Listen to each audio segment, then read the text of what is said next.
Bonjour tout le monde.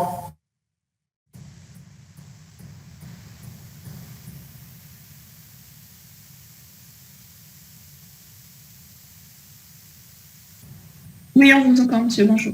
Très bien, bonjour. Donc, comme j'ai expliqué à vos délégués, les capsules interviendront à partir de la prochaine fois. Donc, la prochaine séance, ça sera une capsule, puisque c'est ce que apparemment vous avez demandé, j'espère. Que vous confirmez cette info. Donc, voilà. J'ai reçu un mail des 3 délégués m'expliquant que vous avez souhaité émettre la volonté de continuer sur le modèle qu'on avait adopté l'année dernière. Sauf si, bon, il y a toujours des exceptions, peut-être qu'il y a des étudiants qui préfèrent le distanciel, c'est-à-dire le Google Meet, le Webex. Mais pour ma part, je récupère directement les informations de vos délégués. Et c'est à vous de voir entre vous. C'est bon. N'est-ce pas? Alors, je ne sais pas si la déléguée est arrivée, si jamais s'il y a des questions. Si, je suis là. Ah, d'accord, bonjour. Ça va? Bonjour. Donc, on repart pour des capsules, on est d'accord? Oui. Là, c'est ce que j'ai cru comprendre. Ok, ça marche. Alors, est-ce que vous avez, avant de commencer, des informations ou à me communiquer ou des nouvelles sur la situation, les emplois du temps, les cours? Non, on n'a rien d'officiel pour le moment.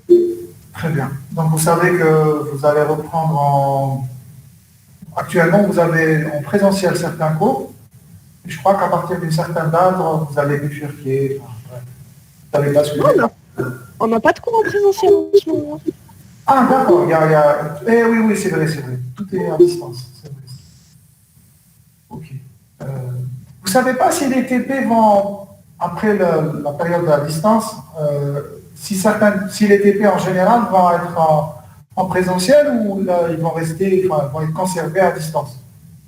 On n'a pas d'informations, mais il y a beaucoup d'enseignants qui veulent que les TP aient la priorité sur le présentiel par rapport au cours. D'accord. Donc, la tendance serait pour le présentiel pour les TP. Oui. Ok, très bien. Alors, donc, je vais essayer de partager l'écran.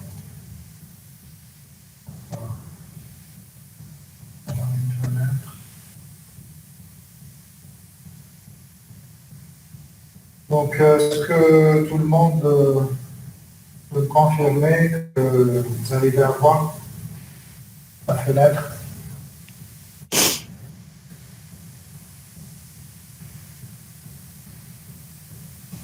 C'est bon, vous arrivez à voir? Oui, c'est bon. Très bien. Alors, on reprend là où on s'est arrêté la semaine dernière. Donc, alors aujourd'hui, c'est suite et fin.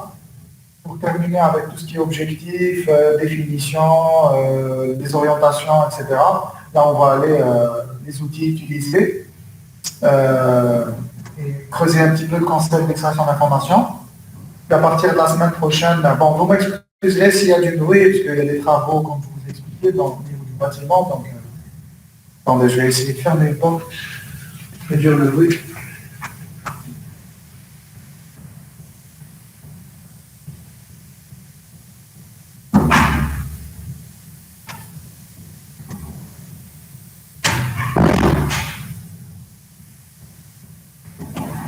Voilà. Donc, s'il y a trop de bruit, vous me dites.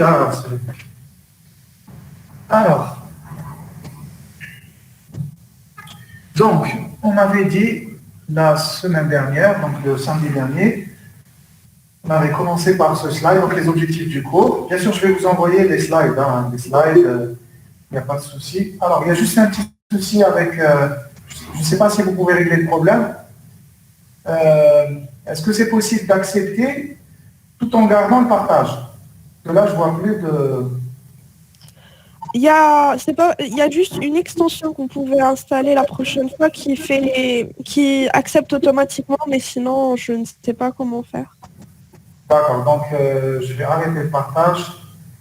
Je vais accepter. Parce que c'est ça, je pense que c'est le seul défaut que je trouve à Google Meet, mais maintenant qu'il y a une extension, je vais chercher. C'est un plugin qui se installe sur Chrome, c'est ça? Oui, D'accord, donc je vais essayer de voir ça pour plus tard, pour tout ce qui est exercice. Tout ça serait intéressant d'avoir une acceptation aux invitations automatiques.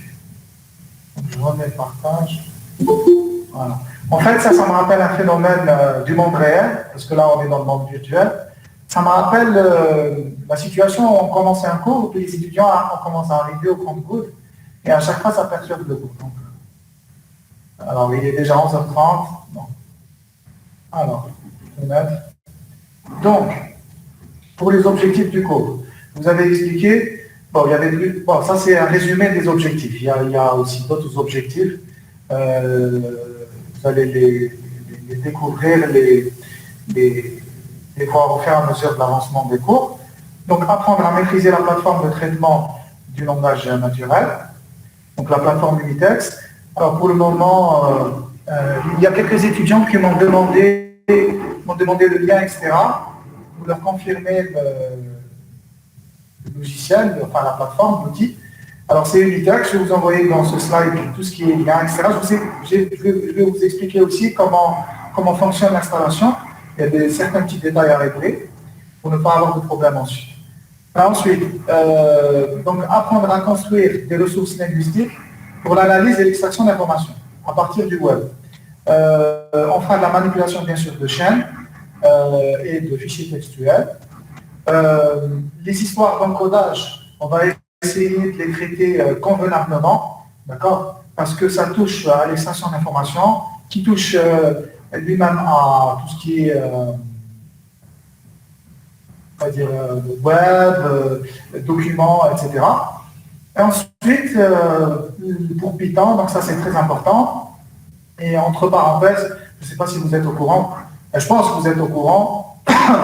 Maintenant, Python est en train pas de se démocratiser, mais de se propager dans le département. Je sais qu'on utilise Python en Master S2I dans certains cours. On l'utilise également dans certains cours aussi en Master Bioinformatique. Et plus récemment, je crois qu'il y a un cours. Alors, si vous êtes intéressé, je vous donne l'information. Est-ce que vous connaissez le Mastermind? Alors, oui, monsieur. Voilà, Mastermind, apparemment, il y a un cours qui n'est pas récent, qui date, je crois, de 2 ans. Peut-être que vous le connaissez, c'est Pravan. C'est programmation avancée. Alors, Pravan, si vous êtes intéressé, ça s'oriente vers, donc, il y a Python, HTML5, CSS3, vous avez aussi la base de données, et il y a aussi Ajax. D'accord? L'objectif, je pense, du cours, c'est de développer à la fin une application qui exploite le langage de programmation Python pour faire donc une application avec une base de données. D'accord? Donc, pour les bases de données en Python, vous pouvez utiliser plusieurs moteurs SGBDR. Alors, il y a le PostgreSQL, vous avez le MySQL. Sinon, vous avez la façon la plus simple d'utiliser Python en créant une base de données. Donc, dans une application, c'est d'utiliser le SQLite. D'accord? Normalement, vous connaissez un peu le principe du SQLite. La possibilité d'intégrer directement votre base dans votre programme. Donc, on n'est pas sur un modèle client-serveur comme on pourrait l'avoir sur MySQL. Attendez, là, je vais juste arrêter le partage pour accepter. Moi, je n'arrive pas à arrêter le partage. Bon.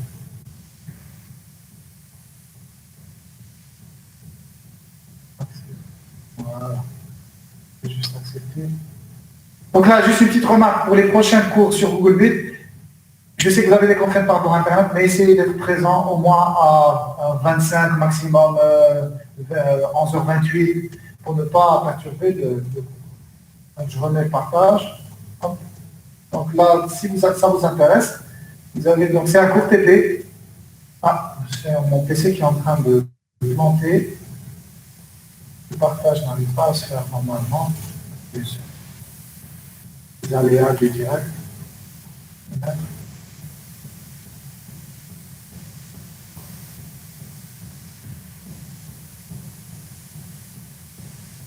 Ah, oui.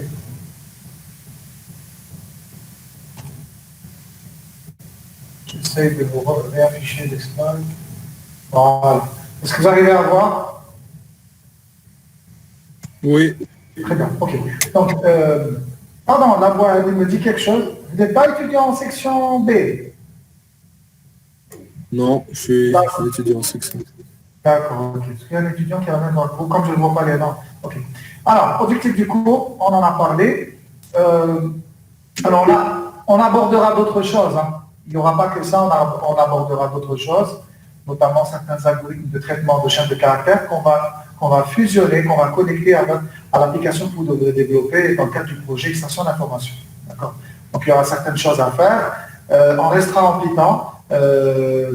Alors le cours a déjà été fait, enfin je l'ai déjà fait en Java. Okay. Donc tout ce qui touche à la base de données, c'était MySQL avec Apache sur une plateforme type web server ou XAMPP, etc. Donc là, on va s'orienter plutôt vers le langage Python. On va rester avec le Python pour un peu uniformiser le tout. Je sais qu'on peut faire des appels à Java, etc., mais je préfère qu'on reste en Python.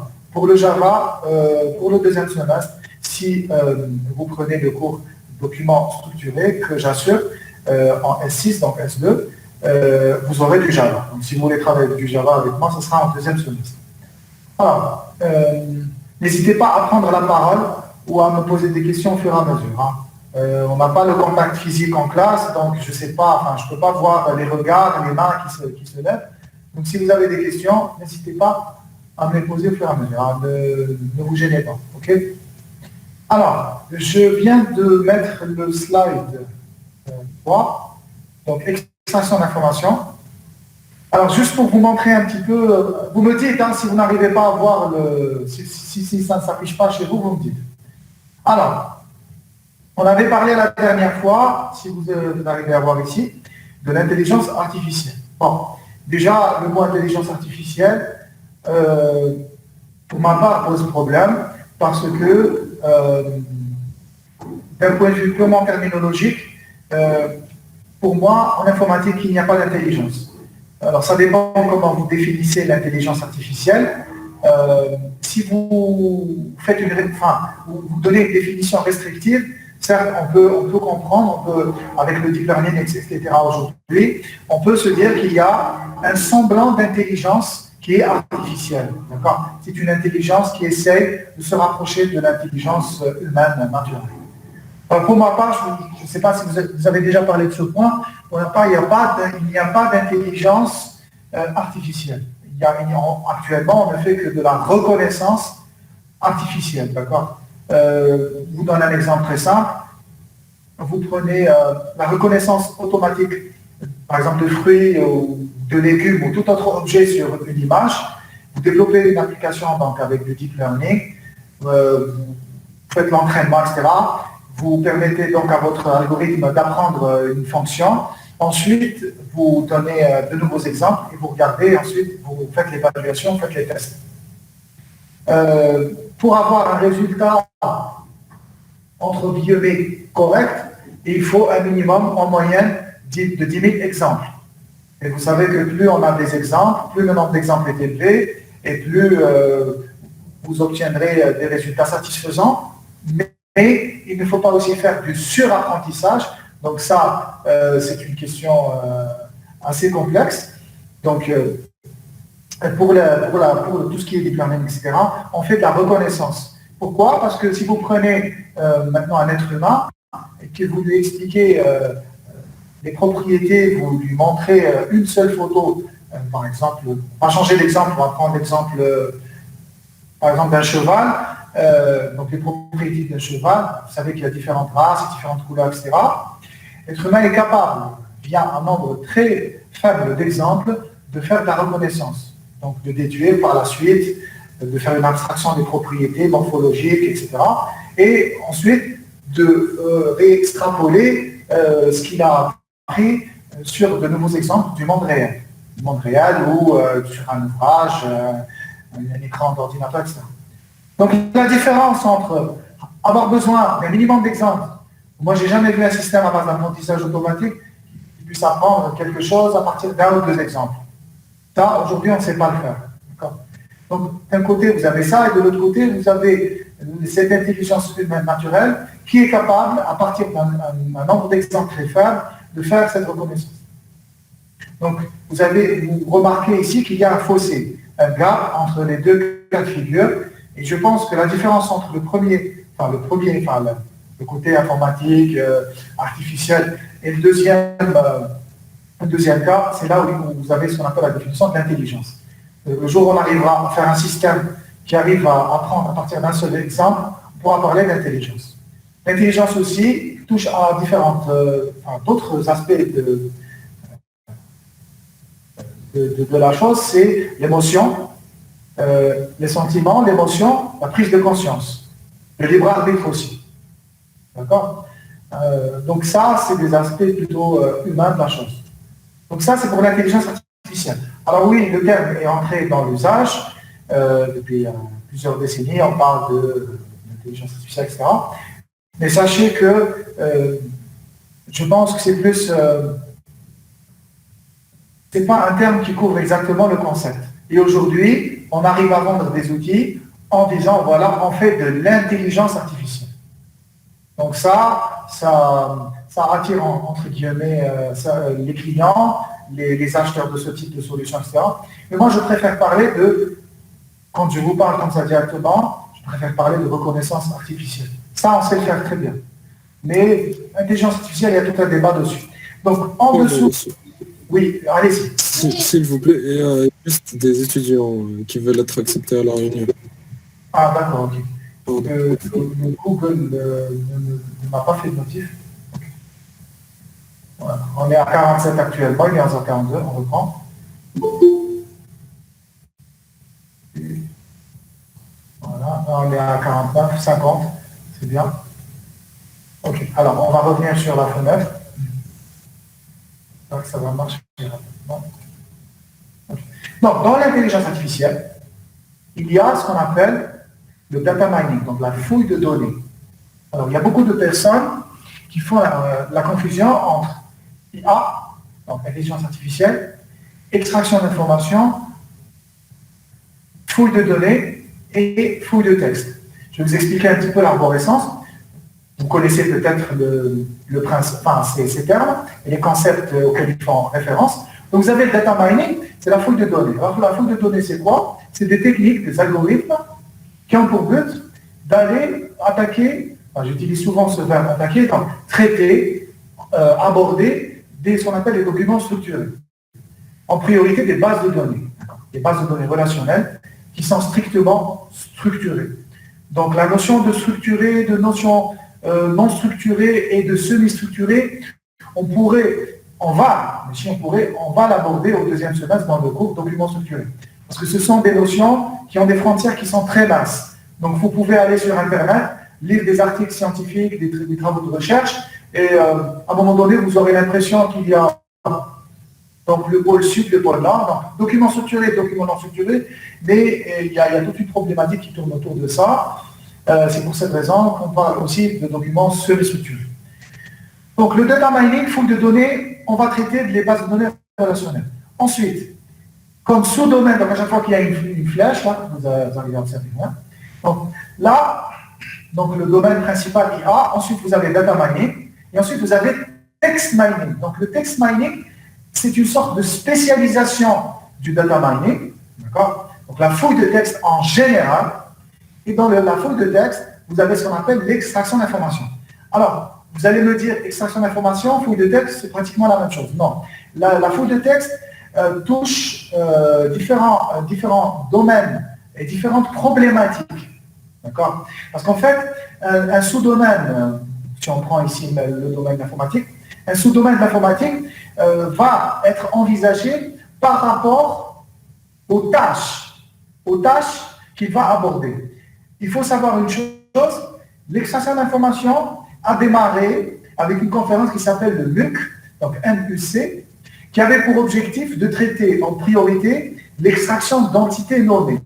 Donc les entités nommées, je vous en avais déjà parlé la dernière fois, c'est comment détecter dans un document des noms propres. Alors il y a différents types de noms propres, il y a différentes nomenclatures, il y a différentes ramifications, donc il y a différents types de classifications.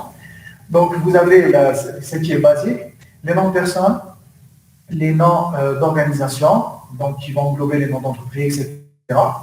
Vous avez aussi, entre autres, les expressions temporelles, donc tout ce qui touche aux dates, et vous aurez aussi les expressions numériques.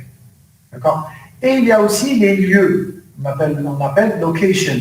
Donc c'est la possibilité, la capacité à détecter des zones géographiques. Donc ça peut aller d'une localité, d'un département, une région, un pays, un continent, un gouvernorat, un canton, donc si on parle de terminologie helvétique, donc suisse.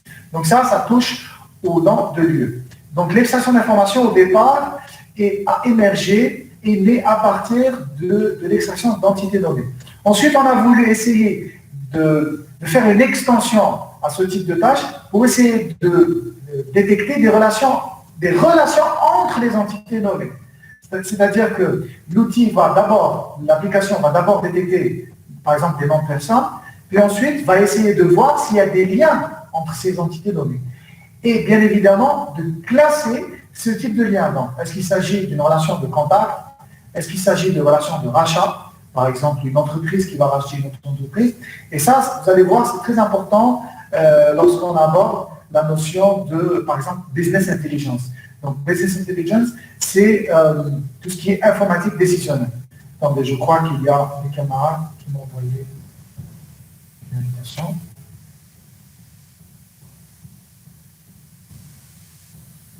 Voilà. Vous me dites s'il y a des étudiants qui... Alors, donc je remets le slide. Donc, à l'intérieur de la fouille de texte, vous avez l'extraction d'informations. Et aujourd'hui, de plus en plus, on s'oriente vers, donc on ne se limite pas à l'extraction d'informations, à la simple tâche d'extraction d'identité nommée, d'accord, qu'on appelle en anglais NER, donc Named Entity Recognition. Okay. Mais on parle aussi de relations entre entités nommées, et aujourd'hui, de plus en plus, on essaye d'étendre la notion d'entité nommée, par exemple, aux entités médicales. Alors, les entités médicales, notion qui a vu le jour ces dernières années, qui intéresse de plus en plus le domaine médical, donc les équipes médicales, allant des médecins, chirurgiens, bref, tout le cosmos médical. Et à partir des entités médicales, vous avez une ramification. Vous avez par exemple la détection automatique de médicaments, de substances actives, de noms commerciaux, d'antécédents médicaux, d'allergies et ainsi de suite. D'accord? Donc il y a tout un cosmos qui tourne autour des entités médicales. Alors, data mining, on travaille sur des documents structurés. Base de données relationnelles en priorité. Pourquoi en priorité? Parce qu'on peut envisager aussi la notion de documents structurés de la fenêtre, par exemple, du XML, donc Extensible Market Language. Donc c'est un langage de programmation, entre guillemets. C'est un format, c'est une norme du W3C, donc du World Wide Web. Donc c'est un consortium qui est chargé de gérer les langages de programmation qui tournent autour du web, les formats, les frameworks, donc tout ce qui est API, bibliothèque, librairie, mais aussi tout ce qui tourne autour donc, du web. Donc XML peut être considéré comme un langage orienté documents structurés, mais si on le compare aux bases de données relationnelles qui sont strictement structurées, on peut aussi parler, quand on parle du XML, de documents semi-structurés. Ensuite, tout dépend de l'information que vous allez mettre dans vos fichiers XML, donc vos documents XML.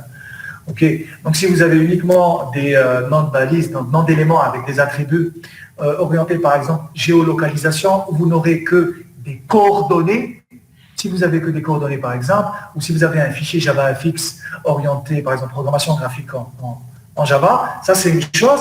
Mais si vous avez par exemple des documents XML qui vont contenir du texte, une histoire, d'accord, de la poésie, bref, de l'information, un texte naturel, d'accord, avec de la sémantique, on peut envisager ce document comme étant semi-structuré. Donc la frontière est parfois difficile, tout dépend à bien délimiter, tout dépend ensuite de l'objectif de votre outil. Ensuite, vous avez les documents non structurés. Donc là, ça va concerner l'extraction d'informations.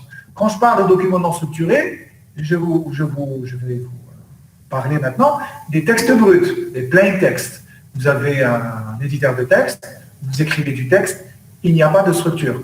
D'accord? Vous prenez un fichier Word, vous écrivez quelque chose, il n'y a pas de structure. Mais, encore une fois, la notion de structure est assez complexe ici. Pourquoi? Vous prenez par exemple un Notepad++, vous écrivez un texte.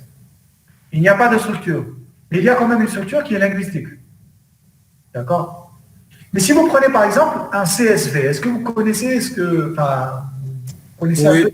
Voilà. Alors un CSV, avec des séparations en semi-colonnes, donc des points virgule, vous pouvez aussi avoir des tabulations, vous pouvez avoir des séparations en se basant sur des virgules. Donc, en gros, typiquement, vous avez un fichier avec plusieurs colonnes. Je crois que vous avez donné un exercice dans le module Python où vous aviez à traiter un fichier avec des verbes en arabe, avec différentes informations pour à la fin faire une factorisation, bref, pour éviter certaines redondances et générer en sortie un fichier, je crois que c'était de l'XML, c'est ça.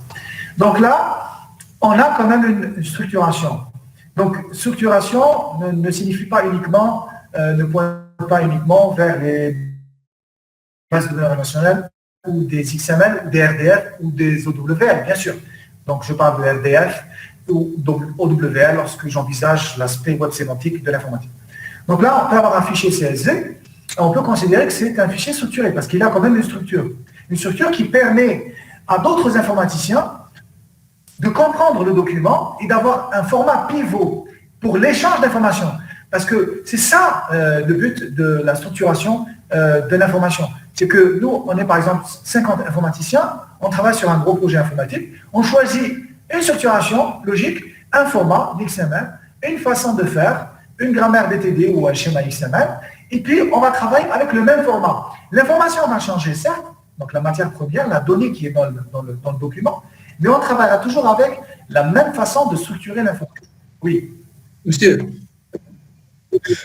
vous pouvez aller plus doucement parce que je n'arrive pas à comprendre. D'accord. Donc je disais que on est en plus, on n'arrivait plus à voir le partage d'écran. Vous n'arrivez plus à voir l'écran partagé. Oui. Ah, d'accord. Est-ce que tout le monde n'arrive plus à voir le partage? Non, j'arrive à voir. D'accord, attends, je vais l'arrêter et le remettre. Une seconde. Heureusement que vous m'avez dit parce que.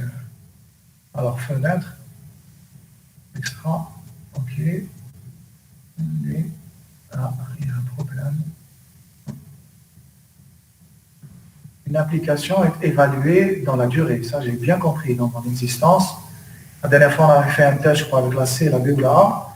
Ça marchait très bien. Maintenant, vous arrivez à voir? Ah, je vais enlever le partage. C'est vrai qu'avec la capsule, on n'a pas ce genre de contrainte. Vous êtes obligé d'accepter tout en gardant le partage et tout en vérifiant que le partage est toujours vu par les étudiants. Donc, c'est vrai que la capsule vidéo évacue pas mal de problèmes. Il y a un problème. Est-ce que vous arrivez à voir maintenant? Non. Non, toujours rien. Donc, soit c'est un problème. Non. Alors, il faut comprendre une chose. On n'a pas de fibre optique au sens propre. Donc, si vous voyez qu'il y a un décalage, c'est tout à fait normal. C'est parce qu'on a une connexion Internet qui est très faible. Soit de mon côté, soit de votre côté. Donc, il ne faut pas paniquer par rapport à ça. Donc, je disais, je répète la dernière idée. Document structuré égale base de données relationnelle. Peut être égal aussi à format XML, RDF ou OWL. D'accord? Document structuré. Donc, il y a une structure bien claire pour la transmission, le partage d'informations. D'accord?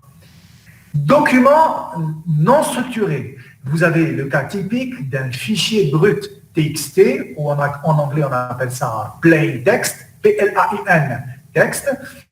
Donc c'est un format dans lequel il n'y a pas de structuration, de système de structuration ou d'éléments structurants, d'accord, au sens informatique, d'accord.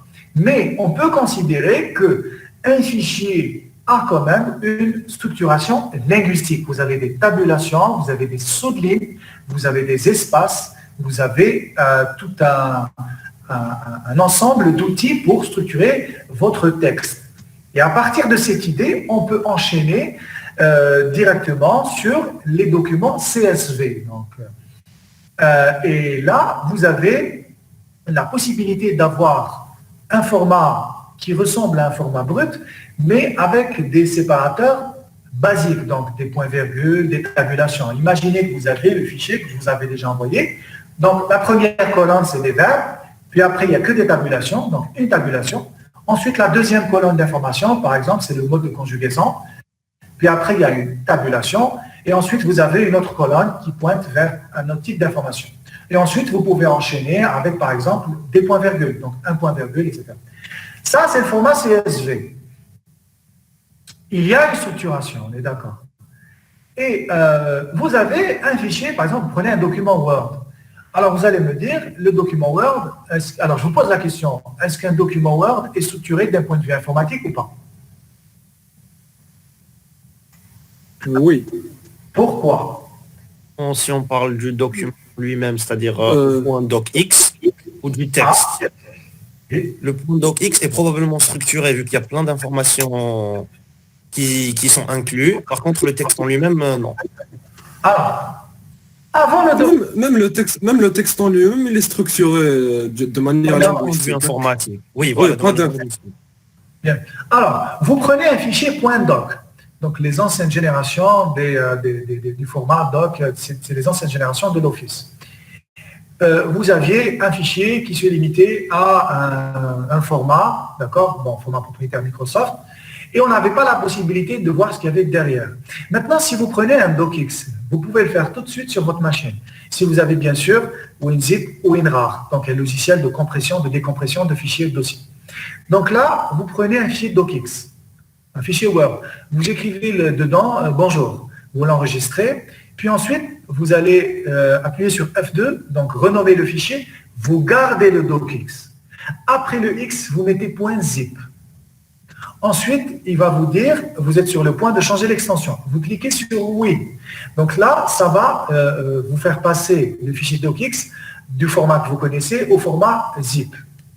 Ensuite, vous dézippez. Vous faites un clic droit, vous décompressez. Vous allez voir qu'à l'intérieur, il y a des dossiers. Vous allez regarder un dossier qui s'appelle document Word. Ça dépend de votre version Office. Et à l'intérieur, vous allez retrouver un fichier format XML. Et lorsque vous allez l'éditer avec un Notepad++ ou un éditeur XML type XML Copy Editor, par exemple, dédié, vous allez retrouver votre phrase, votre chaîne de caractères qui va être balisée avec des éléments XML. Donc en réalité, le X, c'est pour Extensible. Lorsque Office a fait passer ces formats en X, donc XLSX ou DocX, d'accord, il a mis une couche XML derrière ces documents. Ça veut dire que, visuellement, a priori, le document Word n'est pas structuré d'un point de vue informatique, mais en réalité, il l'est. Il suffit juste de faire une petite manipulation et vous allez retrouver le fichier XML qui contient la chaîne de caractères. Vous pouvez le faire même plus tard avec votre fichier Word de mémoire de projet de fin d'études. Vous allez changer l'extension et vous allez trouver un immense document XML qui contient le contenu de votre PFE, donc le contenu de votre fichier Word. Donc je ne sais pas si vous connaissez cette astuce, mais c'est bien aussi de savoir. Alors donc, maintenant qu'on a fini avec IA, data mining, text mining, extra info, et les notions de structuré, semi-structuré et non structuré. Maintenant, vous avez ce qu'on appelle oui. J'ai une dernière question par rapport aux documents structurés et semi-structurés. Est-ce qu'à chaque fois que vous avez parlé d'XML, est-ce qu'on peut considérer que JSON est dans le même cas que XML? Parce que JSON oui, je vais vous répondre tout de suite. Alors, le format JSON est un format Google propriétaire qui est utilisé, pour ceux qui ne le savent pas, entre autres, dans les applications Android, lorsque vous récupérez de l'information vers la partie client, d'accord, de votre Android, donc là où vous aurez des activities en XML et vous aurez le Java qui gère tout ça, la base de données va vous retourner de l'information. L'Android ne comprend pas l'information, ne comprend pas le format. Donc, on fait passer, il y a des méthodes qui sont pré-implémentées, par exemple, en PHP. Donc, le PHP va faire la communication côté serveur. Donc, il comprend tout ce qui est protocole HTTP, etc. Donc, vous avez une méthode qui permet de transformer, de convertir le résultat de votre requête SQL au format JSON. Alors, typiquement, si je veux récupérer d'une base de données, d'une table, les noms de personnes avec à chaque fois le nom et à côté du nom, vous avez l'adresse postale, donc là où habite la personne, vous aurez décroché avec, donc, à chaque fois, le nom de personne, 2 points, vous aurez l'adresse, etc. Alors, le format JSON, pour moi, est un format qui est structuré. Pour moi, c'est un format structuré. Maintenant, tout dépend du point de vue dans lequel vous vous placez, que vous adoptez. Alors, je vais vous expliquer. Si demain, vous allez parler avec une personne qui travaille sur les bases de données relationnelles, dans le domaine de recherche et les bases de données relationnelles, qui bosse sur les bases de données relationnelles multidimensionnelles, qui bosse sur différentes thématiques, bref, qui tournent sur les bases de données relationnelles, les systèmes d'information, etc. Une personne qui travaille en BDD, un chercheur qui bosse sur les BDD, si vous lui parlez d'XML, si vous lui parlez de CSV, d'accord, si vous lui parlez de JSON, si vous lui parlez des histoires du Word qui cachent derrière un format XML, si vous lui parlez aussi, je ne sais pas si vous connaissez le format Lexico 3, c'est une application, c'est un logiciel de statistiques textuelles, d'analyse statistique textuelle, donc Lexico 3. C'est une application que vous pouvez télécharger. Ça a été conçu par un laboratoire de recherche en France. Donc, en gros, Lexico 3 peut générer en sortie un format qui est semi-balisé. Alors, pour ceux qui connaissent les balises, par exemple, ou les nœuds d'éléments, vous avez globalement, en général, une balise, un nœud d'éléments ouvrant et un nœud d'éléments fermant. Donc, une balise ouvrante et une balise fermante. D'accord? Bon, il y a aussi les balises auto-fermantes qui n'ont pas de nœud fixe. Et bien, dans ce format Lexico 3, vous aurez de l'information générée en sortie, donc c'est un format qui n'a que les balises ouvrantes. Il n'a pas les balises fermantes. Alors, là, je vous pose la question. Est-ce que pour vous, le format Lexico 3 est un format qui est moins structuré que le format XML, qui est moins structuré que la base de données relationnelle? Donc après, comme je vous l'ai dit, tout dépend de la personne à laquelle vous allez poser la question. Moi, si vous me posez la question, je vais vous dire XML, pour moi, c'est du document structuré. Clairement, c'est du document structuré. Parce que dès lors où vous avez un système structurant l'information, vous êtes dans un document structuré. Maintenant, si vous posez la question à quelqu'un qui bosse sur les bases de données relationnelles et qui est en plein dedans, d'accord, qui enseigne les bases de données relationnelles, qui travaille sur les bases de données et qui publie dans le domaine des bases de données relationnelles, la personne va vous dire, pour moi, XML, ce n'est pas structuré. C'est dans le meilleur des cas semi-structuré. Je répète, c'est dans le meilleur des cas semi-structuré. J'ai parlé récemment avec une enseignante du département informatique qui travaille, entre autres, sur le web sémantique et elle a bossé énormément sur les bases de données. Et on avait évoqué cette question. Je lui avais donné l'argumentaire, donc les différentes cas de figure, les différents formats, et la réponse a été claire de sa part. Pour elle, il y a structuré, non structuré et il y a semi-structuré. Maintenant, si vous parlez avec une personne qui travaille directement sur, par exemple, le web, d'accord, et qui manipule très souvent des API, comme le DOM, le Document Object Model, qui travaille dans le DOM. Donc le DOM, je pense que vous le connaissez, c'est une API officielle de W3C, qu'on va évoquer au de masse d'ailleurs, qui est très important, qui permet de considérer un fichier web, un document web, un point HTML, un point XHTML ou un point XML, ou même un RDF ou un OWL. Donc là, on va plus s'orienter vers, par exemple, comment on appelle l'API, du Jena. Donc si vous travaillez avec Java, vous allez plutôt utiliser Jena, J-E-N-A, pour attaquer du RDF. Le DOM va plus se limiter au HTML, XHTML, XML. Et du coup, quelqu'un qui travaille dans le web et qui manipule des documents, va considérer que le format XML est structuré. D'accord? Maintenant, ça dépend de ce que vous allez avoir dans le document XML. Si c'est une histoire avec des balises, avec à un certain moment des informations de type qui est le narrateur, est-ce que actuellement on est avec le narrateur, est-ce que c'est un personnage de l'histoire, donc vous aurez des attributs avec certaines métadonnées, donc méta-informations.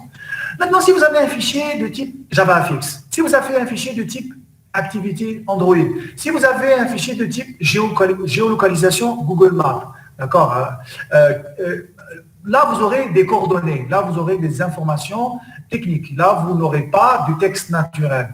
Donc là, ça ouvre quand même pas mal de discussions entre guillemets philosophiques sur la notion de structuré, non structuré et semi-structuré. Et si vous allez sur Internet, vous allez vous noyer dans ces notions parce que vous aurez l'impression qu'il y a autant de points de vue que de façons de voir la notion de structure. Donc là, c'est pas évident, c'est assez complexe. Maintenant, c'est une question de point de vue. Vous posez la question à quelqu'un qui travaille sur les BDD, il aura un point de vue. Vous parlez avec une personne qui travaille dans le web sémantique, il aura un point de vue. D'accord, monsieur. Voilà, donc ça, ensuite, ça va varier d'un domaine à l'autre. C'est une question de point de vue. Ensuite, et dans le slide là, j'ai écrit « L'extraction d'informations ne cherche pas à comprendre les textes dans leur ensemble ». Alors, comprendre un texte dans son ensemble, on va plutôt parler d'analyse discursive ou d'analyse pragmatique. D'accord ? Donc là n'est pas la question de comprendre l'idée du texte. On peut y arriver avec de l'extraction d'informations, mais le premier objectif de l'extraction d'informations, c'est d'extraire une connaissance parmi d'autres à partir d'un document. D'accord? Ensuite, là il y a un étudiant qui demande l'invitation, donc je vais arrêter le partage. Et d'ici, donc l'étudiant là, il est vraiment en retard. Je vais accepter. Et alors, je vais remettre le partage, j'espère que ça va marcher. Bon. Voilà, partager, très bien. Vous arrivez à avoir le partage? Oui. Ok, super. Donc, ne cherche pas à comprendre les textes dans leur ensemble. Si un jour quelqu'un vous dit, est-ce que l'EI permet de comprendre l'idée du texte, la sémantique du texte dans sa globalité? Non, là on est plutôt dans l'analyse discursive automatique du texte, où on peut parler aussi d'analyse pragmatique, d'accord? Ou on peut parler aussi d'analyse sémantique.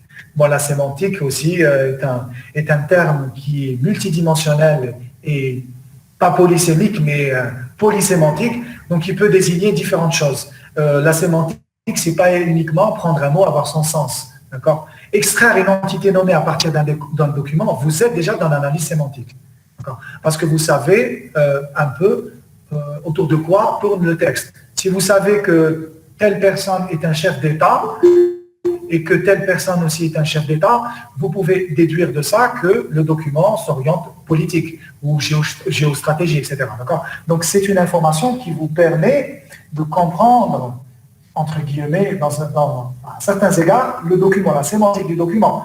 Les moteurs de recherche aujourd'hui utilisent aussi l'extraction d'informations pour indexer de façon plus efficace les documents qui sont retournés directement via la requête que vous saisissez côté client.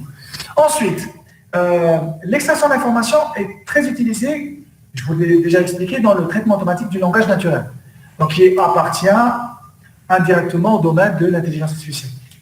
Alors c'est vrai que le TALN, c'est un carrefour entre l'informatique, la linguistique, les mathématiques aussi, parce que quand vous faites de l'apprentissage automatique et que vous utilisez un modèle de type HMM, donc Hidden Markov Model, vous utilisez du SVM ou du CRF, d'accord? Il y a des mathématiques, il y a des statistiques, il y a aussi de la linguistique parce qu'il faut une compétence linguistique, donc une modélisation du phénomène linguistique sur lequel vous allez travailler, et vous avez bien sûr des techniques d'intelligence artificielle, d'accord? Donc je vais passer au slide suivant. Alors, l'extraction d'informations consiste à analyser des corpus, donc des données textuelles. Alors les corpus, je vous en avais déjà parlé la semaine dernière, donc c'est un amas de documents qui partagent une même période, un même format et un même thème. Donc on parle de thématique. Afin d'en extraire donc des informations ou connaissances pertinentes en vue d'une application précise. Okay? Ensuite, l'extraction d'informations permet de produire automatiquement une représentation structurée du contenu non structuré. C'est-à-dire que dans le projet, je vais vous donner un document qui n'est pas structuré, un corpus médical. des documents, des dossiers médicaux de patients. D'accord.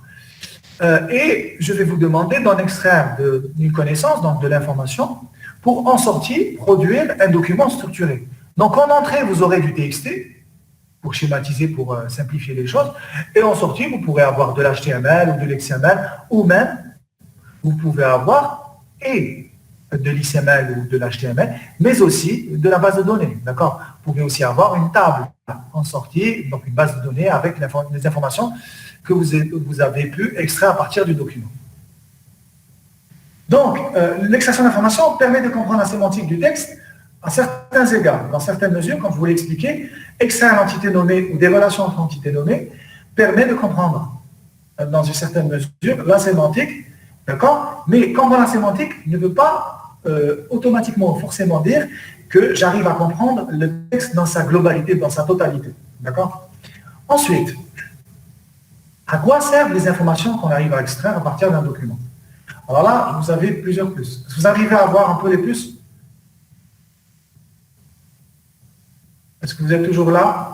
Oui, on arrive à voir. Très bien. Alors, les applications sont nombreuses. La première, l'indexation sémantique de documents pour les moteurs de recherche. Alors, quand je parle de moteur de recherche, ça peut être un moteur de recherche classique, ça peut être aussi un moteur de recherche d'entreprise. C'est-à-dire que c'est un moteur de recherche qui fonctionne en mode intra. D'accord.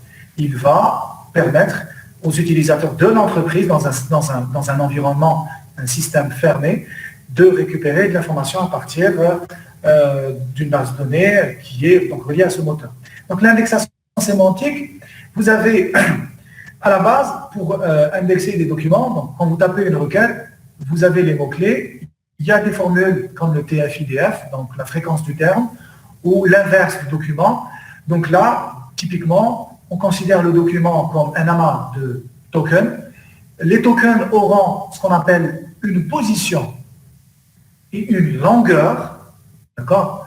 Alors, je vais vous faire le parallèle. Vous avez un ouvrage, un livre sur Java. Par exemple, le bouquin de Claude Delannoy, programmé avec Java. À la fin, vous avez un index. L'index, c'est très simple. Vous avez la possibilité de prendre un mot et de voir toutes les occurrences de ce mot dans cet ouvrage avec les numéros de page. Donc, ça permet d'accélérer l'accès à l'information. On appelle ça un index. Maintenant, les moteurs de recherche ont repris ce principe puisque vous avez d'une part une requête et d'autre part des documents qui sont retournés. Ensuite, tout dépendra de la pertinence du retour des documents. Alors, comment fonctionne le moteur de recherche à la base? Donc, le moteur de recherche minimaliste va récupérer les mots de la requête, va supprimer des mots qui ne sont pas utiles pour lui. On parle ici de stop list ou de stop words. Alors, c'est quoi les stop words? C'est tout simplement des mots outils, des mots qui ne font pas référence à une entité du réel, à un référent, à une chose, qu'elle soit implicite ou explicite, qu'elle soit immatérielle ou matérielle. Typiquement, c'est les prépositions, les conjonctions, les locutions, etc. Donc tout ça, on va les évacuer. On ne va garder que les mots qui ont ce qu'on appelle les mots pleins. Donc, ensuite, on va prendre les mots pleins et on va regarder, la façon la plus simple, on va regarder si dans toutes les pages du web qui ont déjà été indexées au préalable, alors comment se fait l'indexation? C'est très simple. Basiquement, vous prenez la page web qui vient d'être déployée par un développeur sur un serveur, etc., donc avec un hébergement classique. Le moteur de recherche Google a ce qu'on appelle une araignée, donc c'est un spider, on appelle ça un crawler. Donc c'est un robot qui va permettre d'aller détecter, faire une sorte de veille, donc il va veiller donc 7 jours sur 7, H24, et il va récupérer les nouvelles pages qui viennent d'être déployées sur le net. Donc lui, il va ce qu'on appelle les indexer. Comment va-t-il le faire? Il va tout simplement prendre la nouvelle page web, d'accord? Il va récupérer les tokens donc de la page web, il va se focaliser sur les mots pleins, et pour chaque token de la page web, il va donner 2 informations, 2 attributs, 2 propriétés. La longueur du token et la position, on appelle ça le offset. offset et length, donc la longueur. Donc, le premier mot, mettons que c'est maison, donc M-A-I-S-O-N, on commence à 0, on se termine à 1, 2, 3, 4, 5, 6, et on a la longueur 6. Donc, il va produire la même chose pour tous les tokens du document web. Il va traiter d'une certaine manière, bien sûr, les mots outils, d'accord? Ensuite, vous aurez donc les deux propriétés, les deux attributs pour tous les tokens de la page web. Ensuite, lorsque vous allez saisir votre requête, vous aurez par exemple une formule qu'on utilise très fréquemment en système d'information moteur de recherche, TF-IDF. TF/IDF. Alors, c'est quoi TF? TF, c'est la fréquence du terme. Mettons que j'ai tapé dans ma requête pomme d'Adam. D'accord? Donc, vous avez typiquement un mot, une préposition, un mot. Donc là, on va enlever la préposition, on va garder les deux tokens. La pomme, donc à la base, c'est un fruit. Mais en fonction de son contexte, donc de sa distribution, on avait parlé la dernière fois, vous vous rappelez de ce qu'on appelle le calcul de co-occurrence. Donc en fait, Adam ici co-occure avec pomme et à eux deux, dans cette fenêtre de 3 tokens, si on considère le mot outil au milieu, vous avez une co-occurrence. C'est-à-dire que pomme apparaît très fréquemment à côté d'Adam dans certains contextes. D'accord? Donc, vous savez tous que c'est la pomme d'Adam, donc c'est l'organe qui se trouve au niveau de votre gorge ici en bas.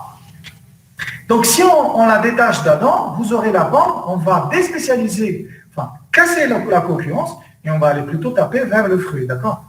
Donc, on va essayer de voir la fréquence. Quels sont les documents qui contiennent fréquemment pomme d'Adam? D'accord? Bien sûr, en considérant la distribution. Du coup, vous allez avoir un résultat. Ensuite, slash, puisque c'est TF slash, inverted document frequency. Alors, c'est quoi le inverted, donc l'inverse, document frequency? Ça veut dire que je veux non seulement les documents qui sont sur le web, qui contiennent fréquemment pomme d'Adam, mais je veux laisser de côté aussi, en même temps, donc le slash, laisser de côté les documents qui ne les contiennent pas. Donc, je fais le parallèle entre les deux. Et là, vous aurez la réponse en sortie, donc au niveau de l'écran d'ordinateur de la personne. Donc, TF-IDF. Tapez maintenant sur Wikipédia, vous allez trouver la formule qui est basique. Du coup, les dernières années, on s'est dit, maintenant, on va rajouter de la sémantique. Lorsqu'on va faire de l'indexation, on va rajouter de la sémantique. C'est-à-dire que non seulement on va aller faire l'offset et length, d'accord, mais on va aussi extraire les entités nommées des documents que le moteur de recherche va traiter, analyser.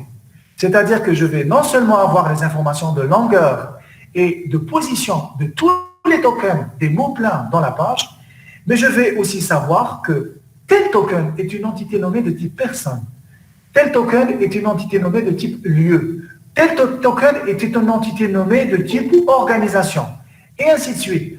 Donc, si vous rajoutez cette couche d'informations, le moteur de recherche va être plus performant.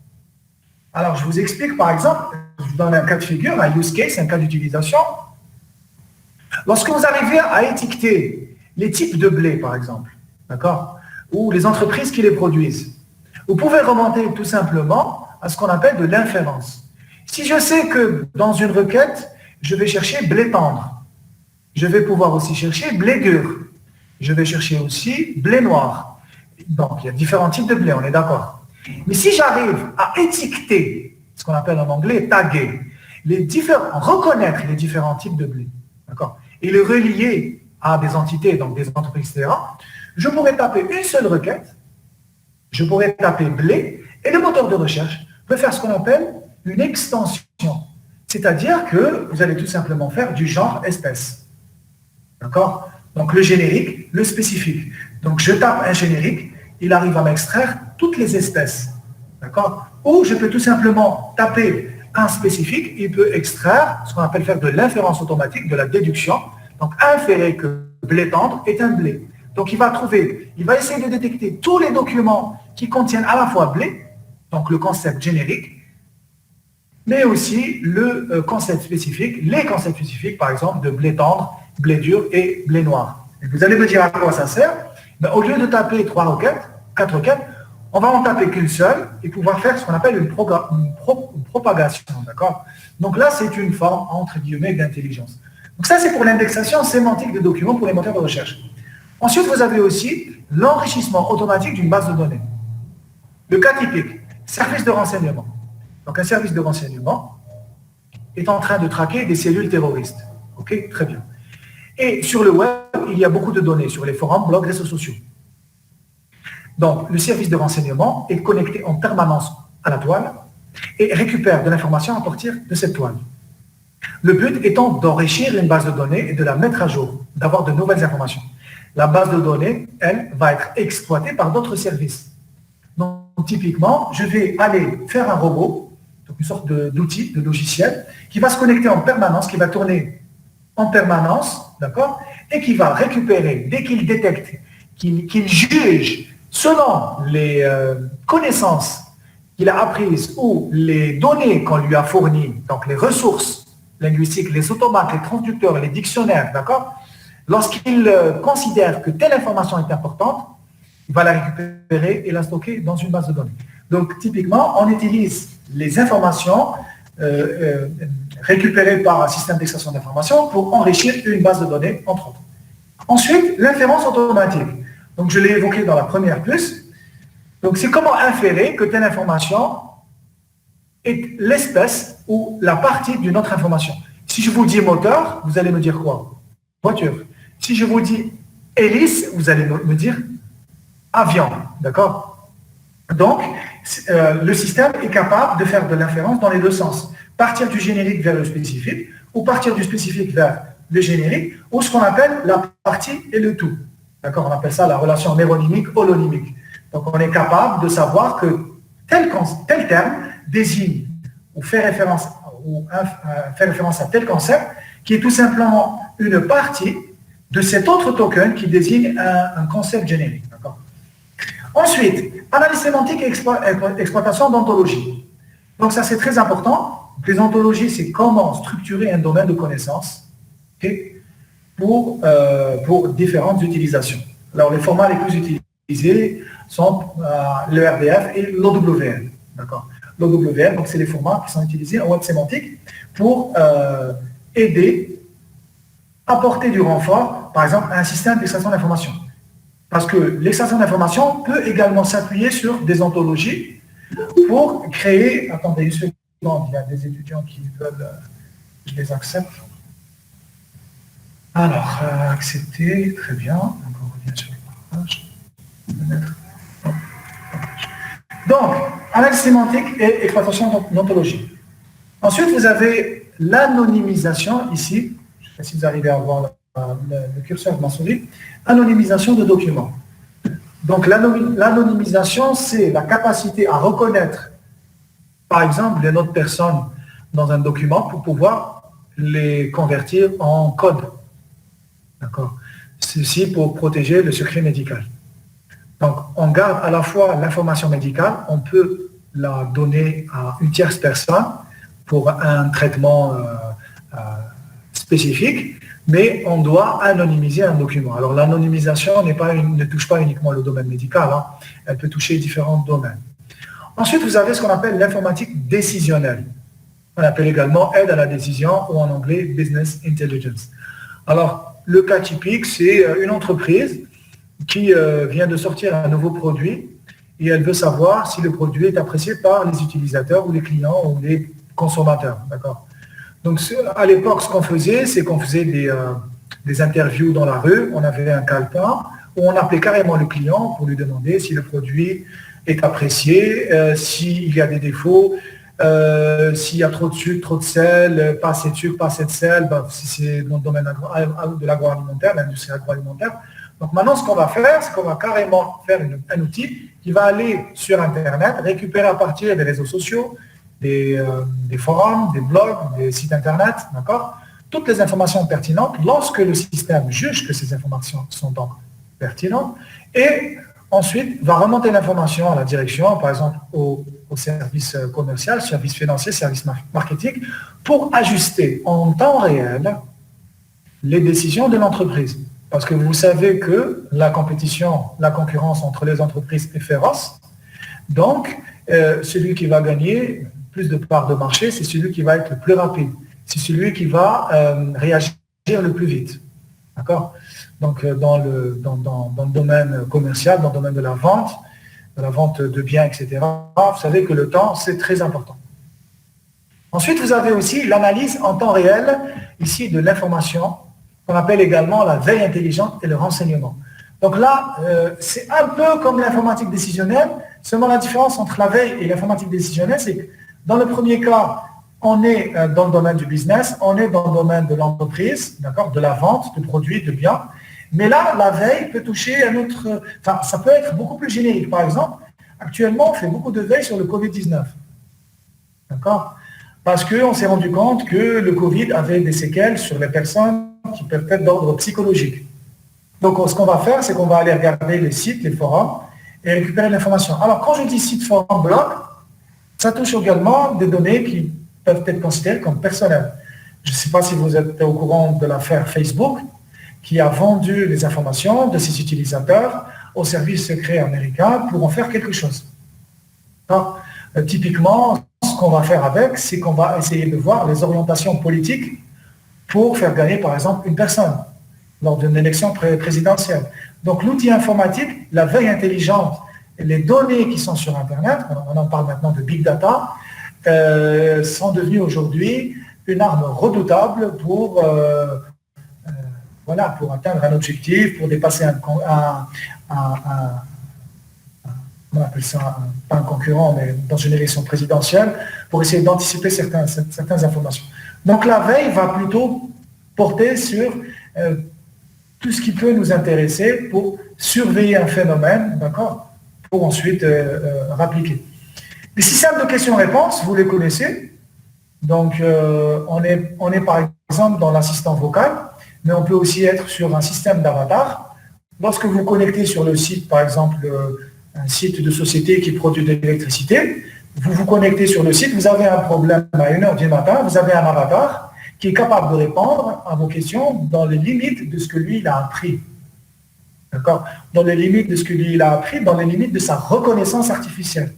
D'accord? De ses déductions, de ses bases de données, des données qu'il exploite. Ça peut être un dictionnaire, ça peut être une base de données, ça peut être des ontologies, ça peut être des règles d'inférence. D'accord? Donc, les systèmes de questions-réponses peuvent exploiter l'extraction d'informations en temps réel.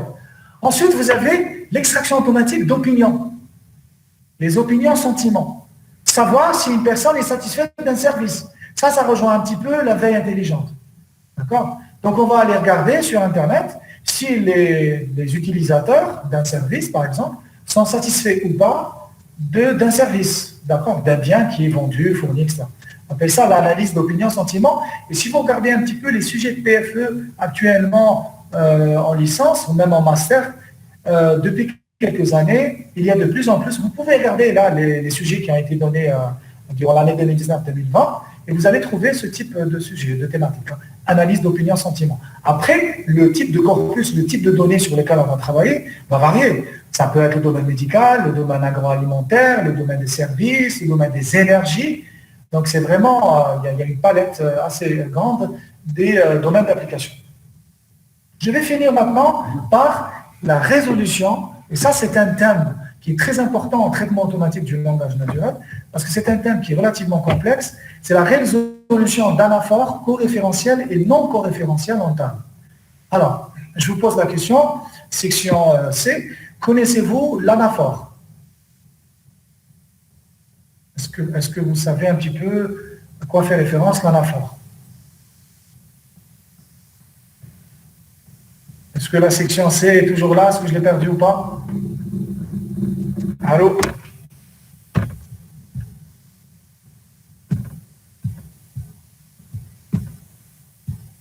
Oui, on est toujours là. D'accord. Est-ce que vous avez déjà entendu parler de l'anaphore? Non. Ah non, mais je viens de rechercher. Je ne sais pas si c'est le résultat que j'ai eu. Alors l'anaphore, c'est tout simple. J'enlève le partage, on ne sait jamais s'il y a des étudiants, je remets après. Alors, je vous donne un exemple très simple. Je vous demande de faire un outil, une application, un programme, qui est capable de relier les occurrences dans un texte d'une personne et plus précisément les différentes façons de faire référence à cette personne. Je vous donne un exemple très simple. Jean a mangé une pomme, il était très content. Donc il est ce qu'on appelle une unité lexicale qui va permettre de faire référence à un antécédent, qui est Jean ici. Donc il, le pronom personnel sujet, et Jean, le prénom, si on considère ça comme une entité nommée, font référence, pointent vers la même réalité, le même référent. Ça, c'est ce qu'on appelle l'anaphore, qui se base sur les pronoms, le pronom personnel. Maintenant, on peut aussi utiliser une unité, un groupe nominal. Je peux dire, par exemple, Emmanuel Macron est venu pour rendre visite au président de la République algérienne. Le chef de l'État français, et je continue ma phrase. Le chef de l'État est un groupe nominal. Donc là, on n'utilise pas un pronom personnel pour faire référence à Emmanuel Macron. On est d'accord? Dans cet exemple aussi, on a ce qu'on appelle une unité lexicale. Donc là, c'est un groupe nominal qui fait référence également au nombre de personnes, donc Jean. Donc il fait référence à la même entité du monde réel. Donc là, c'est une anaphore. Alors, dans les deux exemples que je viens de vous donner, c'est ce qu'on appelle une anaphore coréférentielle. Coréférentielle, ça veut dire que les deux unités pointent vers la même réalité. Quand je dis réalité, c'est-à-dire que c'est la même réalité d'un point de vue propriété. On part de la même chose, de la même personne. D'accord. Donc, faire un système qui est capable d'analyser un texte volumineux, un corpus, et de tisser, de faire des connexions, de relier toutes les entités humaines, les politiciens, les noms de personnes, les chefs d'entreprise, etc., avec les autres façons, toutes les unités lexicales qui peuvent faire référence à ces entités humaines, entre guillemets, par exemple. Ça peut aussi être une entité abstraite, donc qui n'est pas inanimée. Si je vous dis, par exemple, hier, j'ai acheté une Toyota. Sa couleur est rouge. Le ça, Toyota. Vous avez une connexion. Si vous dites aussi, hier, j'ai acheté une Toyota, point, je l'aime beaucoup. Donc là, vous avez aussi un pronom qui fait référence à Toyota. Okay. Donc là, vous avez deux entités qui désignent la même réalité. Donc, être capable de faire ces connexions. Alors, le problème se pose lorsqu'il y a ce qu'on appelle les ambiguïtés. À un moment donné, on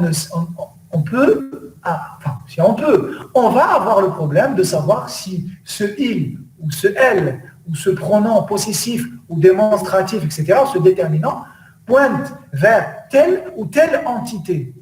D'accord? C'est là ce qu'on appelle l'analyse ou la résolution d'anaphores coréférentiels.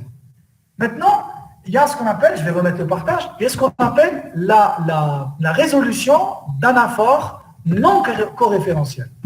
Alors, l'analyse d'anaphores non coréférentiels, je vais vous donner des exemples.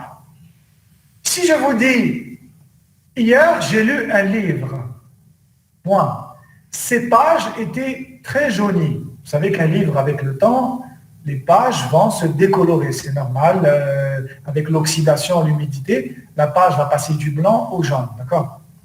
Donc, si je vous dis, j'ai lu un livre, hier soir, point, ces pages étaient jaunies. À votre avis, est-ce qu'il y a déjà une relation d'anaphore? Est-ce qu'il y a une relation d'anaphore entre la première et la deuxième phrase? Et quelle est cette relation? Je pose la question. En principe, oui, vu que les pages du livre. Très bien, parfait. Le camarade a compris la relation d'anaphore.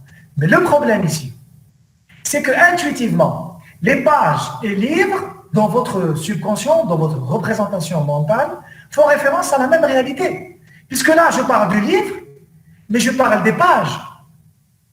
Et en réalité, il y a effectivement une relation d'anaphore, mais elle n'est pas coréférentielle. Pourquoi? Parce que les pages ne pointent pas exactement vers la même réalité. C'est-à-dire que même si là, on est dans une relation partie-tout, où on est dans une relation on appelle ça méronyme-holonyme, donc le tout et la partie, mais on ne fait pas référence à la même réalité, exactement à la même réalité. Certes, on désigne une partie d'un tout, mais ce n'est pas ce qu'on appelle, ce n'est pas une relation coréférentielle, mais c'est plutôt une relation d'anaphore non coréférentielle. Je vous donne un autre exemple où je vais changer la relation sémantique. Si je vous dis, mon père a acheté une Toyota, ces voitures, donc CES, le démonstratif, ces voitures sont très robustes. Je vous repose la question, est-ce qu'il y a ici une relation d'anaphore entre la première et la deuxième phrase? Donc là, vous allez me dire, oui, il y a une relation. Mais là, qu'est-ce que j'ai fait? J'ai pris Toyota. J'ai pris un individu, d'accord, une instance, dans la première phrase, qui est la voiture de mon père. Et ensuite, dans la deuxième phrase, j'ai évoqué une classe, une catégorie. Donc là, je pars d'une instance pour aller vers une classe. Les Toyota, en sous-entendant probablement les voitures japonaises. Et là, je monte encore dans un niveau d'abstraction, d'accord? Donc là, on a fait un glissement sémantique. C'est-à-dire qu'on est passé d'une instance à une classe d'une Toyota qui se trouve ici, sous ce bâtiment, qui a ce numéro d'immatriculation, qui a cette assurance et qui appartient à ce propriétaire. Donc, c'est une instance précise et bien déterminée dans le monde réel. Et ensuite, dans la deuxième phrase, je passe à une classe. Ces voitures ou ces japonaises ou les Toyota sont très robustes. En passant du singulier au pluriel, je fais un glissement sémantique. Donc, j'ai toujours une relation d'anaphore, mais elle n'est pas coréférentielle. Donc, dans le premier exemple, je vous ai donné une relation d'anaphore non coréférentielle avec une relation de partie-tout. Et dans le deuxième exemple, on est dans une relation de genre-espèce, à certaines mesures d'instance-classe, d'accord? Parce que je peux aussi vous dire, par exemple, une relation générique et typique, j'ai acheté hier une souris informatique, je m'intéresse beaucoup au périphérique informatique. Donc là, on est dans une relation genre-espèce, d'accord? Une souris est un périphérique informatique, d'accord? Périphérique d'entrée, donc qui permet d'entrer de l'information dans la machine. Donc là, vous avez une application que vous pouvez faire dans votre PFE ou dans vos travaux informatiques. Vous pouvez essayer d'aller vers ce type de... Alors, tiens, il y a plusieurs étudiants qui m'ont posé la question par mail. Monsieur, est-ce que vous avez des sujets à nous proposer? Ou carrément, même si vous ne pouvez pas nous encadrer parce que vous avez déjà pris des binômes, est-ce que vous pouvez nous donner des idées? Ben, ça, ce serait une très bonne idée. Moi, à ma connaissance, je n'ai jamais vu ce type de thématique qui a été abordée en licence ou en master au département. C'est ce qu'on appelle la résolution d'anaphore et de coréférence. Donc ça peut vraiment être un sujet très intéressant dans le domaine du traitement automatique du langage. Ensuite, alors, je vais passer au slide suivant. Et vous êtes toujours là, je ne vous ai pas perdu. Oui. Très bien. Alors ensuite, on rentre dans les plateformes. Alors, les plateformes de traitement automatique du langage. Alors, vous savez, vous allez me dire, monsieur, si on fait le parallèle entre les algorithmes d'apprentissage comme le HLM, CRF, SVM, Foreflow, KNN, K-means, clustering, deep learning, réseau de neurones, convolutionnel, bref, il y a 1 milliard d'algorithmes d'apprentissage automatique. Monsieur, quelle est la différence entre tout ça et ces plateformes? Eh bien, c'est un peu le parallèle que vous pouvez faire entre, d'une part, un langage et d'autre part, comme tout ce qui est, par exemple, MATLAB. Vous avez une plateforme que vous pouvez programmer, que vous pouvez paramétrer pour atteindre certains objectifs. D'accord? Donc là, vous avez les différentes plateformes qui peuvent traiter, alors ces plateformes sont multilingues, et qui peuvent traiter donc des problématiques liées au temps. Alors, la problématique la plus simple, celle qu'on peut aborder facilement, c'est la tokenisation.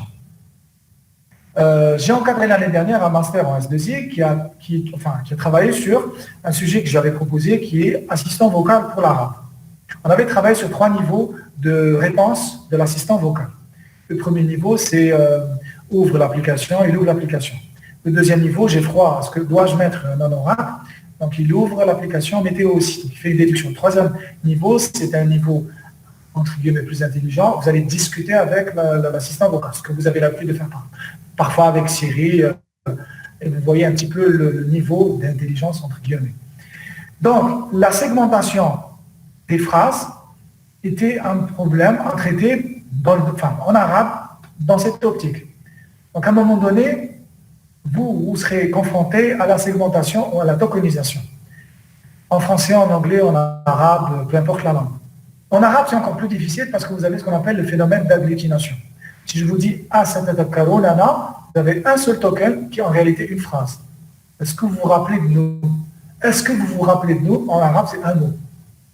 Donc, votre application sera obligée de tokeniser, de segmenter morphologiquement, donc de dégager les particules de l'interrogation, ce qu'on appelle les proclitiques, les enclitiques, les proclitiques, donc les éléments qui viennent juste avant les préfixes, puis ensuite vous allez tomber sur la racine, ensuite vous allez tomber sur le suffixe, ensuite vous allez tomber sur les enclitiques. Les enclitiques, globalement en arabe, c'est ce qu'on appelle le dama'a. Par exemple, le katabahu, le ha, c'est un enclitique.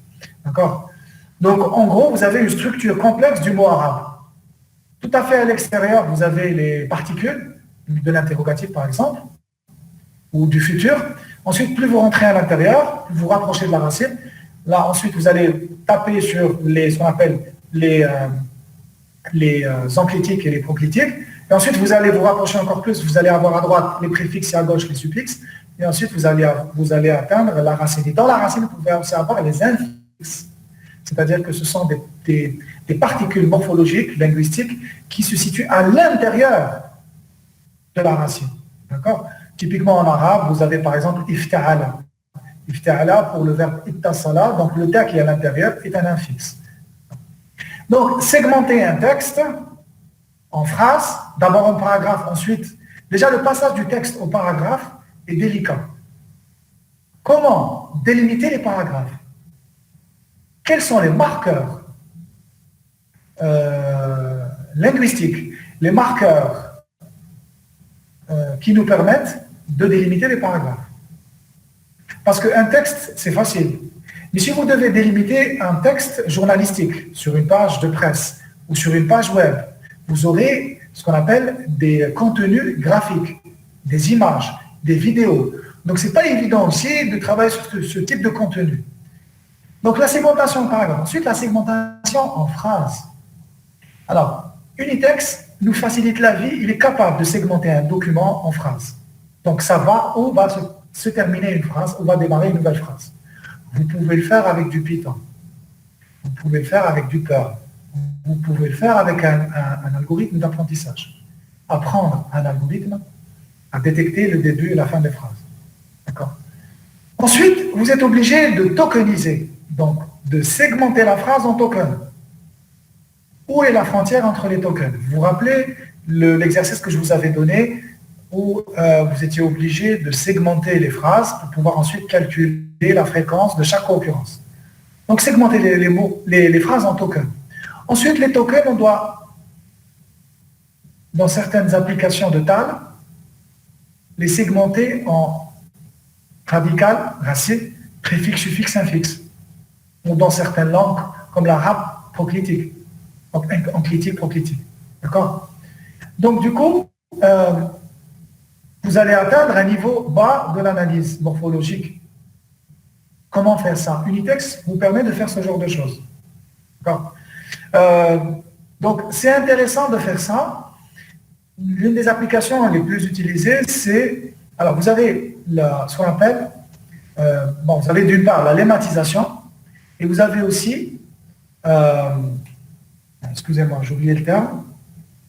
Vous avez la lemmatisation et vous avez...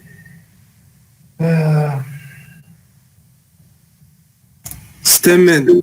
Voilà, exactement, la racinisation. Merci beaucoup. Le stemming. Alors, vous avez le light et le heavy stemming. Donc, le stemming, concrètement, c'est quoi? Vous avez un texte et vous allez enlever brutalement, de façon assez brutale, sans prendre en considération toutes les particularités de la langue, enlever les affixes, c'est-à-dire les suffixes, les préfixes et les infixes et ne garder que la racine. Le stemming est très utile lorsqu'on fait de la recherche d'informations. C'est-à-dire que lorsqu'on va faire du TF-IDF ou de l'indexation, on ne va pas travailler sur les mots en entier, mais on va trouver un pivot qui va être une racine autour de laquelle vont graviter, comme des planètes, différents termes. D'accord? Alors on peut, par exemple, dire transformer, transformation, transformable. Donc au lieu de chercher ou de travailler avec ces 3 tokens, on va utiliser uniquement la racine. D'accord? Ça permet un gain de temps et ça permet aussi une extension, une reprojection de la racine sur d'autres formes fléchies, donc avec les suffixes, préfixes, etc., pour avoir une plus grande extension. D'accord? Donc en recherche d'information, on va plutôt travailler avec les stems. Alors le stem en anglais, c'est racine. Ça porte un peu sur le domaine de la botanique. D'accord? Le stem, c'est la racine. C'est la tige, d'accord? Donc le stemming, on a aussi la lématisation. C'est une tâche qu'on peut faire en PAL. C'est comment dire que le verbe fléchi en arabe yaktubuna, sans lemme, c'est kataba. Donc c'est la forme canonique, la forme que vous retrouvez dans le dictionnaire. C'est la forme qui n'est pas conjuguée. C'est la forme qui n'est pas fléchie, avec le temps, le mode, la personne, etc. Le genre et le nombre. Un autre exemple, typiquement, vous avez par exemple, on a en français par exemple, les chevaux. Le lemme, c'est cheval. Donc, pour les verbes, c'est l'infinitif, non fléchi bien sûr. Et pour les noms, c'est le masculin singulier. Donc, le nom adjectif, etc., c'est le masculin singulier. En fait, c'est la forme canonique que vous allez retrouver dans un dictionnaire. Donc, ça, c'est ce qu'on appelle la lématisation. Retour au lemme. La lématisation est plus complexe que le stemming. Parce que le stemming, si vous avez une liste de préfixes, une liste de suffixes, une liste d'infixes, et certaines règles, vous pouvez facilement faire un stemmer qui va travailler sur un document, un corpus. Alors, vous avez aussi des bibliothèques en Python, vous avez le NLTK, le Natural Language Toolkit, qui vous permet de faire du stemming sur différentes langues. D'accord? Le ISRI, c'est l'API, la bibliothèque de NLTK en Python, qui vous permet de faire du stemming pour l'arabe. La lématisation exige des informations sémantiques. Pour remonter au lemme, j'avais travaillé sur la lématisation en arabe il y a quelques années, mais uniquement pour le verbe. En arabe, déjà, c'est assez délicat. Donc, j'avais envisagé un certain algorithme, une certaine façon de faire, une certaine conception pour pouvoir passer de yaktubuna à kataba. Et pouvoir aussi traiter les cas difficiles. Yattasilona, ittasala, mais le problème ici, c'est que la racine n'est plus ta, sa et lem, c'est plutôt waw, sad, lem. Pourquoi? Parce qu'il y a eu des opérations morphologiques pour passer de waw, sad, lem, qui est le radical arabe, au verbe ittasala. D'accord? Ensuite, à la forme fléchie, yattasilona. Alors, la plateforme que je vais vous demander d'installer, c'est Unitext, qui est multilingue. Vous avez aussi Doge, qui est très intéressante aussi. En fait, ce sont deux universités différentes. Unitext et Innocent, deux laboratoires de recherche différents. Et après, vous avez HST. Donc ça, c'est une solution payante de l'entreprise Thales qui permet de faire un peu ce que font Unitext et Doge. Ensuite, on va avancer. Alors, qu'est-ce qu'Unitext? Elle est basée sur donc, une solution, une plateforme, qui peut être intégrée à des langages. Vous pouvez intégrer Unitext dans un script Python, dans un script Java. C'est ça ce qui est intéressant. Donc, il y a cet aspect modulaire. Donc, elle est basée sur des dictionnaires et des graphes. Les grammaires donc, sont des ressources linguistiques qui permettent l'extraction d'informations. Par exemple, les entités nommées. Vous en avez parlé, les noms de personnes, d'organisations, ou des relations entre entités nommées. Par exemple, la relation d'acquisition. Donc, ça, c'est pour Unitext. Donc, je vais accélérer un peu parce qu'il est 12h48. Il y a la section juste après. Alors, ça, c'est un exemple. Ça, c'est un exemple de dictionnaire. Est-ce que tout le monde arrive à voir? Est-ce que vous êtes là? Allô, allô? Oui. Très bien. Donc là, c'est un exemple de dictionnaire. Alors, il y a différents types de dictionnaires en Unitext. Il y a les $F et $S. À gauche, typiquement, vous avez les contenus, donc les tokens que vous allez exploiter, donc les formes fléchies. À droite, vous avez des informations grammaticales, sémantiques, morphologiques qu'on va évoquer par la suite. Donc il y a une certaine syntaxe à respecter et ce dictionnaire va être exploité par ceci. Donc ça, c'est ce qu'on appelle un transducteur à état fini, ou plus généralement, un graphe d'extraction sur Unitext. Alors, vous avez tout à fait en haut à gauche, vous avez l'entrée du graphe. Et là, vous avez la sortie du graphe. Et au milieu, vous avez des métadonnées. Et vous allez fabriquer un réseau et construire, entre guillemets, une certaine intelligence qui est capable de reconnaître un phénomène. Et ce graphe d'extraction, cet automate à état fini avec possibilité de transformation en sortie, donc on est dans un transducteur à état fini, peut exploiter des dictionnaires. Et lui-même peut être exploité par un script en renfort, d'accord? Donc là, vous avez différentes choses. Vous avez des variables qui sont en rouge, vous avez des contextes qui sont en vert, vous avez des boucles, on peut faire des boucles.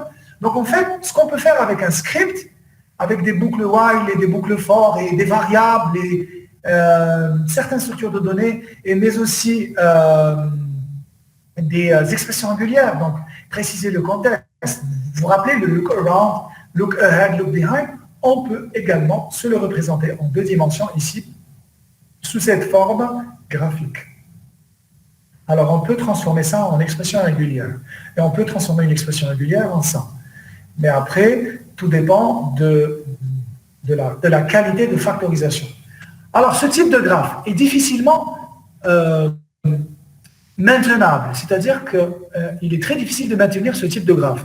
Si demain vous faites ce graphe et vous le donnez à une autre personne, le coût en temps, le coût temporel va être très élevé. Donc, pour le maintenir, pour rectifier, pour corriger des bugs, pour arranger, etc., pour corriger des erreurs. Ici, c'est le même graphe d'extraction, mais sous une forme factorisée. Donc, factorisée, c'est-à-dire que vous allez éliminer les redondances. Chez redondance, il y a. Le problème, c'est que lorsqu'on passe d'un format non factorisé à un format factorisé, on peut faire ce qu'on appelle des régressions. C'est-à-dire que vous aurez bien sûr une batterie de tests que vous allez passer à chaque fois à votre graphe, une nouvelle version de votre graphe. Vous pouvez améliorer certaines choses, mais reculer dans d'autres choses. D'accord? Donc, on appelle ça une régression. Ici, je ne sais pas si vous arrivez à voir, bon, je vous envoyer les slides, vous allez voir. Ici, on a certaines syntaxes aussi. Vous avez ici des chevrons. D'accord? Parfois, ça fait référence à des métadonnées, parfois, ça fait référence à ce qu'on appelle des lemmes. On appelle ça un retour au lemme. Parfois, vous avez des accolades. Donc là, vous avez les cochers avec les contextes. Vous avez également, ici, vous avez ce qu'on appelle des états. C'est comme dans un automate, vous avez des transitions à des états. Et vous avez ce qu'on appelle des sous-boîtes. Donc, des boîtes qui vont renvoyer à d'autres boîtes. C'est-à-dire que vous pouvez créer un graphe et le relier à d'autres graphes. Donc, créer un réseau de graphes. Vous allez me dire, ça ressemble un petit peu au réseau de neurones. Non, on n'est pas vraiment dans un réseau de neurones. On est d'accord, c'est une autre manière de voir les choses. Donc, ensuite, vous avez ici le résultat d'une extraction. Ici, typiquement, vous avez la relation de rachat de Winamax par Patrick Bruel et Marc Simoncini. Marc Simoncini qui est également le fondateur et dirigeant de site de rencontres mythique.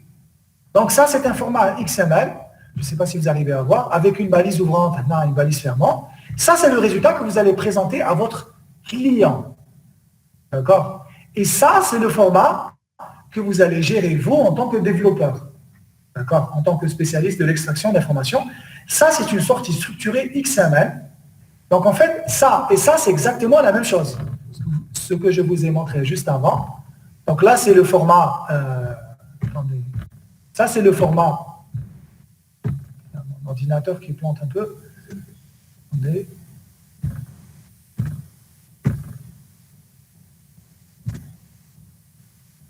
Je n'arrive pas à revenir en arrière.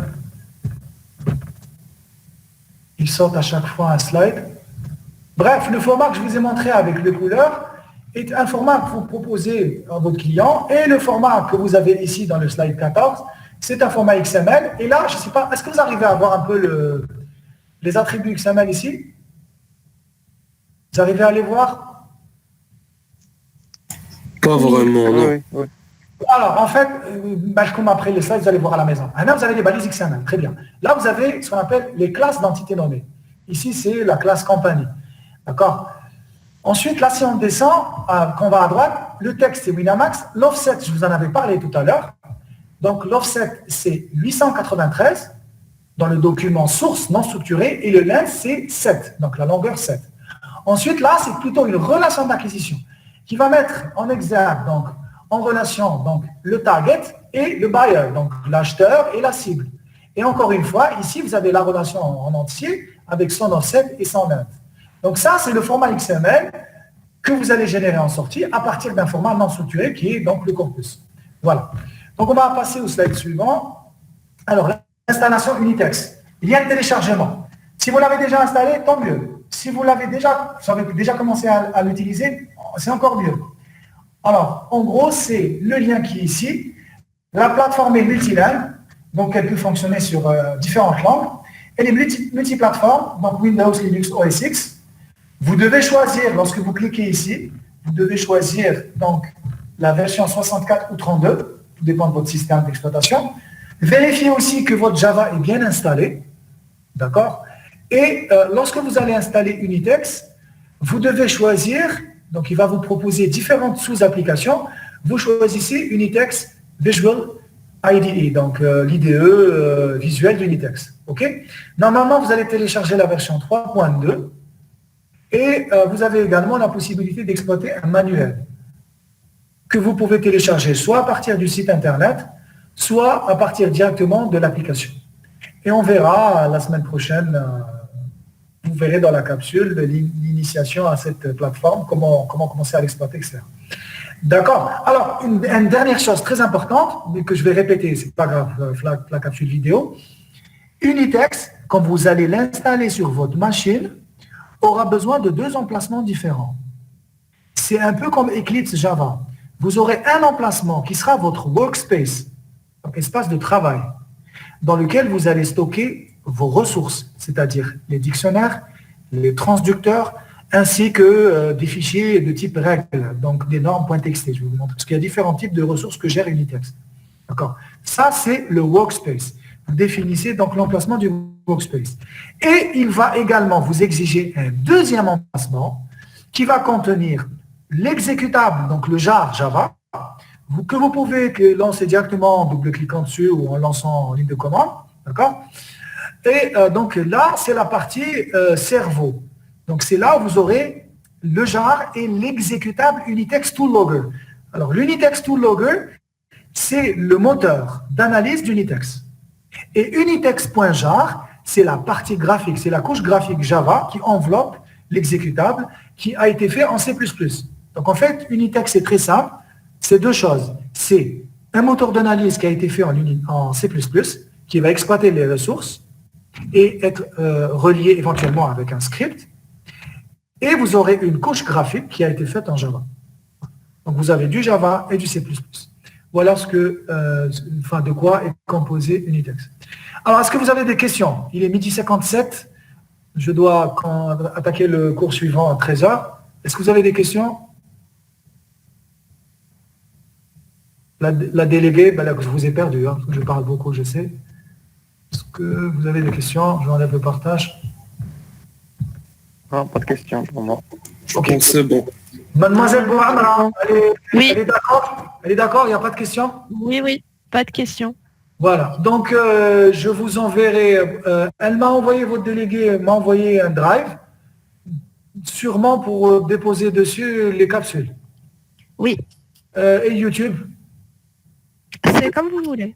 D'accord, donc si j'ai un problème avec YouTube, je vais essayer de faire. Parce qu'actuellement, je n'ai plus d'ADSL, je n'ai plus de Wi-Fi, je fonctionne en 3G, 4G et ça va être difficile de les uploader, mais je vais faire de mon mieux pour que ça se fasse dans les meilleures conditions et dans les meilleurs délais. Voilà. Donc si vous avez des questions, tout le monde, ceux qui sont présents, n'hésitez pas à m'envoyer des mails, également via vos délégués, et je vous dis à bientôt. OK? Merci, monsieur. Allez, après la merci, au revoir.